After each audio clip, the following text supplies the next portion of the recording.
Ok, donc bienvenue dans ce module où on va voir ensemble, on va commencer à plonger au cœur des phases statiques avec les lancements de jeu. Donc ça, c'est une première étape avant de voir un petit peu plus en détail. On va voir tout simplement la stratégie et les principes fondamentaux des lancements de jeu. Les lancements de jeu, c'est ce qui vient après la conquête. On lance le jeu à partir d'une conquête, encore une fois. Un petit rappel, plus de temps de jeu égale tolérance zéro. On pourrait croire que c'est un petit peu le paradoxe moderne. On pourrait se dire, ouais, mais les temps de jeu effectifs aujourd'hui sont en train d'augmenter. Il y a moins de touches, il y a moins de mêlées, il y a plus de ruck. Pourquoi on accorderait autant de temps sur les lancements de jeu? Mais c'est justement par rapport à ça, cet équilibre-là qu'on peut constater là ici. C'est justement ici, les séquences sont plus longues, moins fréquentes. Donc chaque lancement de jeu va être une opportunité en or. Donc il va falloir être encore plus précis, que ce soit aussi bien en attaque qu'en défense, parce que tout ce qui est rare est précieux. Et que malgré tout, une touche qu'on va rater ou qu'on va réussir à 5 mètres de la ligne, mais ça peut avoir un impact fort. Facteurs stratégiques, phase et position. Donc voilà un petit peu ce qu'on peut retrouver pour les phases ordonnées. Vous avez donc la mêlée, la touche, les coups d'envoi, les coups de renvoi, les coups de pied de pénalité, les coups de pied franc. Ça, ce sont toutes les phases ordonnées, c'est-à-dire c'est l'arbitre qui ordonne ces phases-là. Le positionnement, sur la profondeur, sur la largeur, ça va être des facteurs stratégiques. Suivant à l'endroit où va être placée la mêlée, la touche, ou le coup de renvoi, ou le coup de pied de pénalité, le coup de pied franc, il va y avoir une stratégie à mettre en place qui va être différente, et donc des lancements de jeu qui va être différentes suivant là où on va être sur le terrain. Allez, on commence à rentrer dans l'état de ces principes de jeu, de cet état d'esprit qu'il est nécessaire d'avoir pour exceller sur les lancements de jeu. En tout cas, dans ce rugby moderne, l'équilibre doit être parfait entre l'instinct et le contrôle. Alors quand je dis équilibre, ça ne veut pas dire 50-50. D'accord? Ça va être un équilibre par rapport au contexte du match, par rapport à votre groupe, et aussi si je suis avec des cadets, des juniors ou des seniors. En tout cas, d'un côté, on va avoir la symphonie, de l'autre côté, le jazz. La symphonie, c'est quoi? C'est quelque chose qui est programmé. Il va y avoir des repères assez stricts. Ça permet d'avoir une assurance au niveau des joueurs et ça va permettre de les faire jouer ensemble. Et le jazz, par contre, à l'inverse, ça va être quoi? C'est l'initiative individuelle, la lecture des déséquilibres, le jeu de transition. Ok? Donc, il va être nécessaire de poser un cadre et dans ce cadre-là, le joueur va pouvoir lui-même réciter sa propre partition. L'enjeu du coach, c'est de construire, c'est à lui d'apporter ce cadre stratégique et en même temps de libérer l'instinct au moment opportun. Et ça s'entraîne, bien entendu. L'instinct, le contrôle, vous voyez un petit peu avec ce curseur-là. Et pour moi, le curseur, vraiment, il doit bouger tout au long de la saison. Il n'y a pas de vérité, il n'y a pas d'équilibre absolu. La partition ne va pas être toujours comme ça. Pourquoi? Parce que vous voyez, il y a ça à prendre en compte. Le contexte du match, les conditions de la météo, le score, l'arbitrage, l'équipe adverse, notre équipe à nous, avec qui je joue, le collectif, niveau de jeu, niveau de pratique de l'équipe. Donc tout ça, c'est à prendre en compte. Au niveau de l'attaque, petit focus précis au niveau de l'attaque, rigueur absolue, un système où on va devoir circuler une fois qu'on a eu la conquête du ballon et anticiper, bien sûr, là où va tomber la balle, là où il va y avoir le prochain ruck, okay, là où il va y avoir la zone de fracture. On va devoir anticiper si on est bon pour avoir un coup d'avance sur la défense. À l'inverse, en défense, les opposants, pression, fermeture. Au départ, quand il y a le lancement de jeu, il y a des lignes bien spécifiques. On peut être plus ou moins loin de l'attaque, donc c'est ce qui va être très dur à défendre. On ne sait pas trop qu'est-ce qu'ils vont faire. Donc nous, le but du jeu, ça va être de très rapidement d'essayer de fermer ces espaces-là. Et pourquoi pas même, au niveau de cette conquête-là, de récupérer la balle. C'est une opportunité aussi de lancer déjà directement une contre-attaque. Au niveau de la décision, c'est assez simple. Soit on va jouer à la main, soit on va jouer au pied. Ça, c'est notre première décision. Ok, on lance le jeu, sortie de balle, sortie de mêlée. Je suis dans mon camp. Est-ce qu'on sort à la main? Est-ce qu'on sort au pied? Ça va être le premier type de décision. Type de lancement à la main, on peut jouer au ras, on peut jouer au large. Voilà, c'est les acteurs, les avants, les trois quarts. Au pied, par contre, ça va être des postes un petit peu spécifiques. Ça va être soit sur un drop, soit on peut taper directement en touche, ok, suivant la zone du terrain où on est. Soit on peut taper sur le plan profond, en R2, R3, ou là on peut taper en R1 voire R2 sur le plan large. Ok. Donc le pied, c'est vraiment une arme fatale qui permet d'avoir un gros gain de terrain. Je crois que c'est le dernier tournoi à destination. Antoine Dupont est celui qui a fait gagner le plus de mètres par son équipe sur le jeu au pied, c'était 900 mètres. L'Écossais, c'est 860 mètres.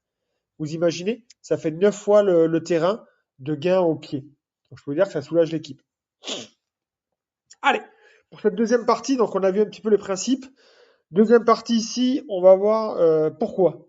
Pourquoi les lancements de jeu, pourquoi la stratégie, pourquoi le projet de jeu un petit peu quelque part, ok, qu'on avait vu durant le tronc commun.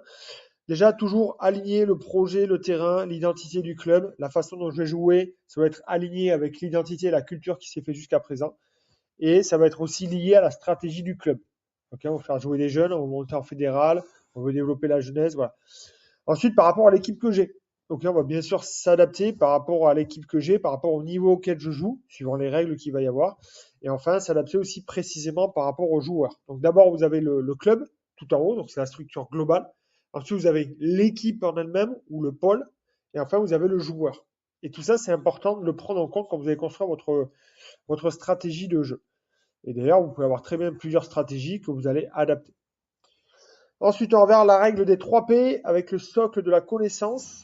Ok, ça rejoint un petit peu ce que j'ai dit juste avant. Le projet, le placement, les principes. D'accord, ces 3 P-là.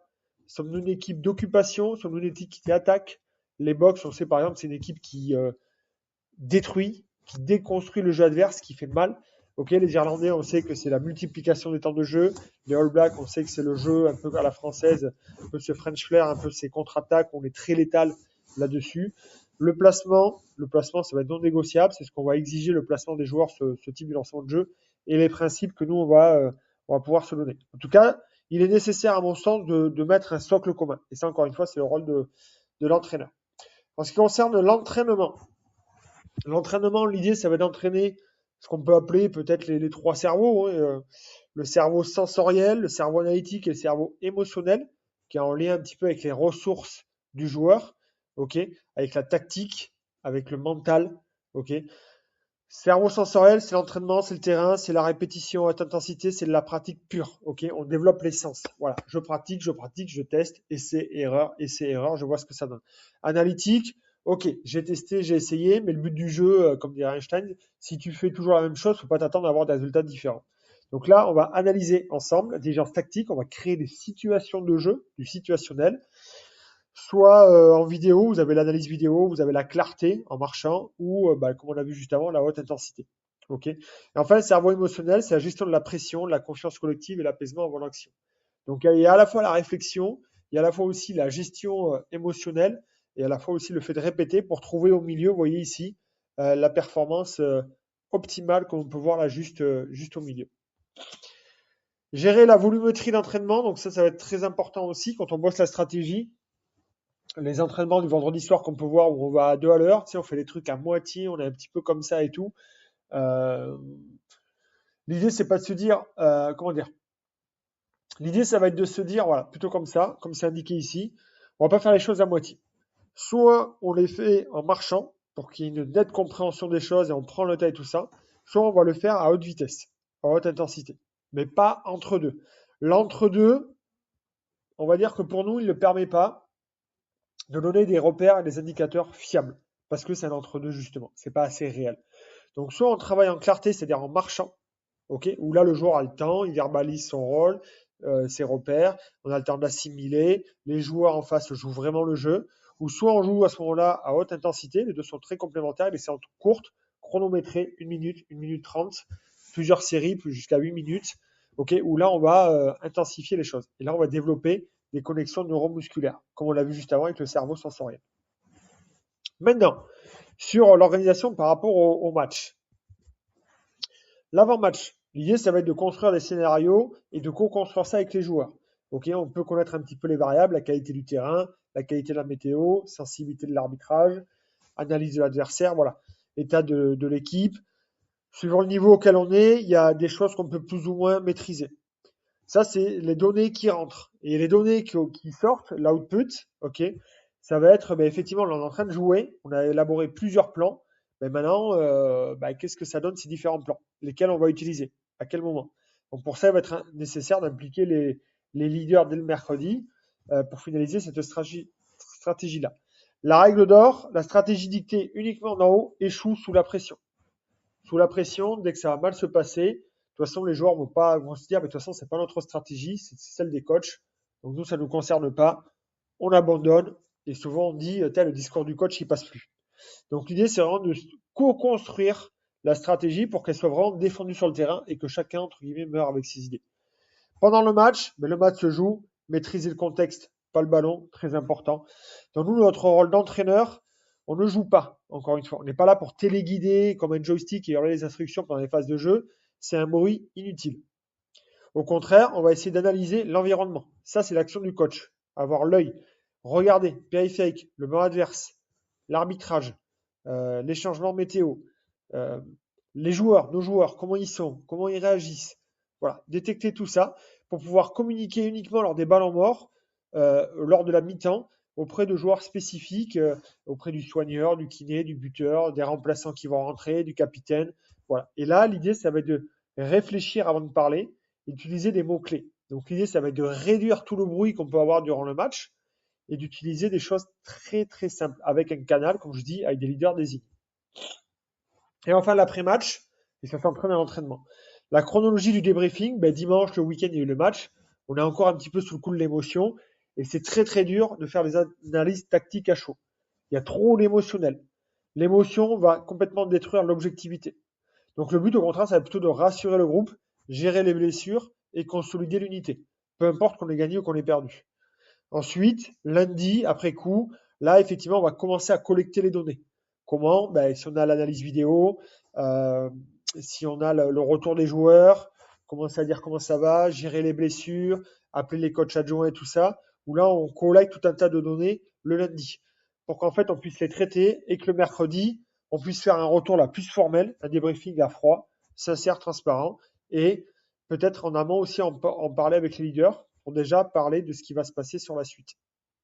Donc voilà tout simplement le cycle opérationnel et pour mettre une boucle dans tout ça, avant, pendant, après, scénario, co-construction, pendant, après, données, débrief, prévoir l'imprévisible. Et ça peut être vraiment, vraiment pas mal. Je vais terminer assez rapidement, de toute façon vous aurez le document, comment évaluer et tout ça. Il y a la data, mais effectivement, suivant le niveau auquel on est, c'est pas toujours évident d'avoir la data. En tout cas, sachez que les joueurs ne doivent retenir qu'un cahier des charges ultra simple en entrant sur le terrain. L'idée pour nous, ça va être de filtrer tout ça pour qu'eux, ils aient des indicateurs de performance, comme on voit ici, très simples. Pourcentage de sortie rapide, temps de possession dans les 22 mètres, toutes ces choses-là. La grille de performance que nous, on peut faire à l'entraînement, assez simple.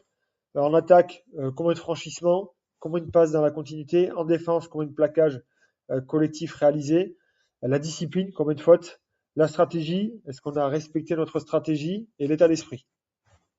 Tout ça, après, on peut le gamifier comme d'habitude, avec peut-être des badges, peut-être des jalons et bien sûr du feedback. Pensez bien que pourquoi on a parlé de stratégie, on l'a pas trop développé dans le tronc commun. En tout cas, la stratégie, les lancements de jeu, la stratégie sont liés. Parce que sur le lancement de jeu, c'est là où on peut établir une stratégie, on peut établir un plan de jeu et des lancements de jeu. Okay. Au-delà de l'adversaire, la stratégie n'est pas qu'une analyse clinique, c'est avant tout une compréhension un peu plus profonde du jeu et surtout de notre style de jeu. Et ça, moi, je m'arrêterai là. Je ne peux pas vous imposer un style de jeu et tout ça. Je peux par contre vous éveiller à trouver votre style de jeu et à savoir que tout ça, ça existe et à rester flexible. En tout cas, ce n'est pas un classeur statique. On va rentrer surtout la structure. Il y a les principes de base, effectivement, que là, on va voir un peu plus loin dans la formation pour que vous puissiez être plus à l'aise et que vous allez pouvoir jouer avec ces principes-là et ces règles spécifiques. En tout cas, retenez bien que le meilleur système n'est pas celui qui prévoit tout, mais celui qui permet de s'adapter à l'imprévisible. Allez, on continue, on va foncer un petit peu plus loin maintenant. La mêlée, la touche, les coups d'envoi, on va aller un petit peu plus dans le détail de chacune de ces phases de jeu.